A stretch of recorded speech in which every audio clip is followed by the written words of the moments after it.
Hey, what's up? My name is Anthony Gibbs.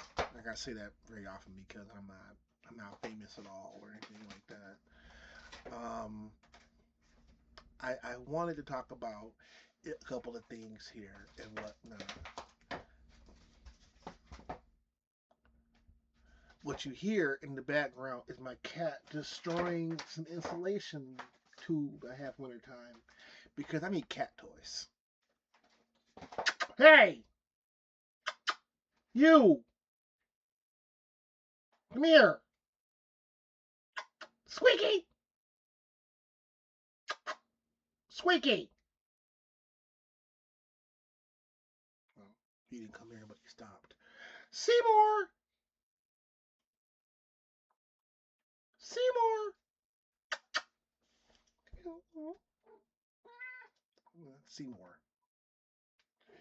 Anyway, what I came to talk to you about was basically something that I think all of us are noticing, or a lot of us are noticing.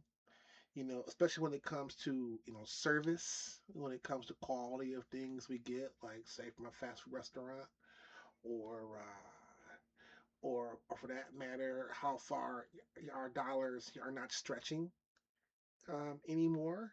And I'm not here to tell you any type of rocket science or magical solution to it. But I guess what I am saying is we are, this world that we live in right now, in many respects, is something that we shared in creating. I know we live in a world that's very blame centric, that's very something outside of me is the problem. And that is true. There are forces outside of yourself that are indeed a problem. But yeah, but what instead we need to consider is our role in it, you know, in this world.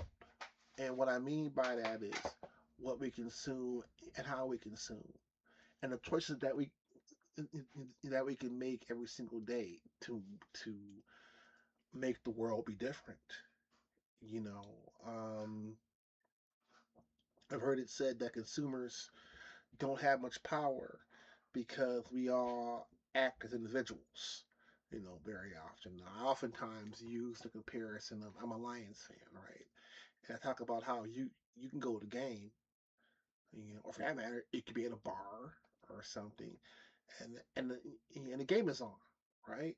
And everybody is cheering for the Lions, and that's the common interest at that point, the football game and whatever is going on within it, and but the storylines are around it, right? But that doesn't mean that the fans themselves share in any type of solidarity necessarily.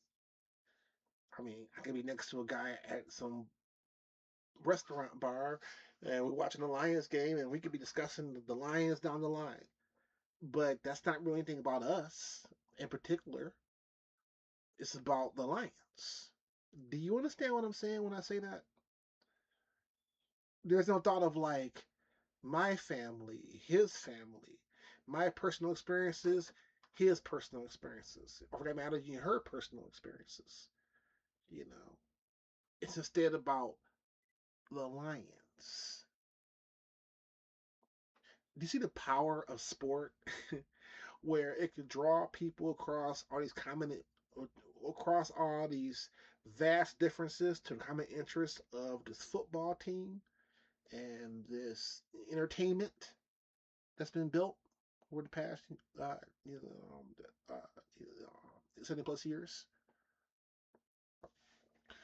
But getting back to what I'm saying, we can still make a point now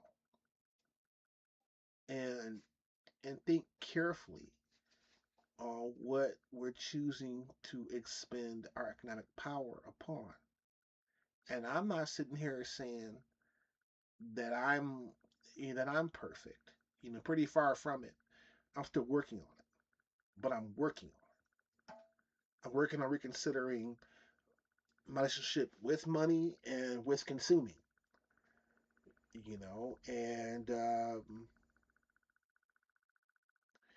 And the fast food is one of the big examples. Like it used to be cheap. It used to be not a big choice, but now it's a big choice. I went to Taco Bell. They wanted $12 for just three tacos and the freaking drink. Like $12. So that's when it hit me. It was like then I got this box for $7, right? It was on sale, but two things the box didn't even like, and I got it because it was $7. So I'm eating on a simple burrito with all this like gross ass nacho cheese in it. But then I was at work and I was like, you spent $7 for that. You spent $7 and change for the tax for having something that you didn't really want. All because what? You was in a hurry and you was tired and it was T-Bell, so fuck it. That's not a good reason to spend some money. Fuck it. It should be something that you want, something that satisfies a need or a desire at that time or over time, depending on what you're buying. Going somewhere, spending your hard earned, very hard earned these days money on fuck it. So nowadays, the only thing I get out in the street is some fried chicken because where I work at, they don't serve it. At least not in the way I like it. So, but even there, it is you go to a fried chicken place, you're spending $12, $13 on that. I love fried chicken, so it's a little better, but but it's not the same. And to conclude, it's not the same because they know that about us.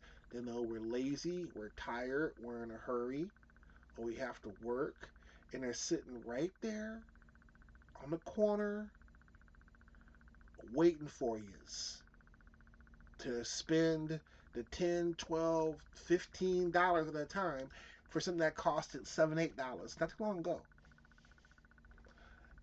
And so, and it, and they know you will. I'm starting to conclude the only way it stops is if you stop giving them money and you limit your.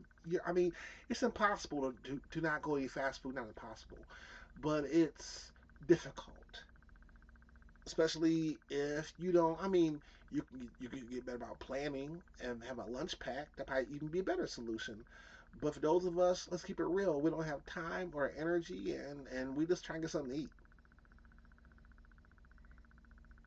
You know, I guess, I guess, I guess ultimately it'd be like, well, let's pack a lunch. But I don't know. I get tired of folks who shame you like that. What?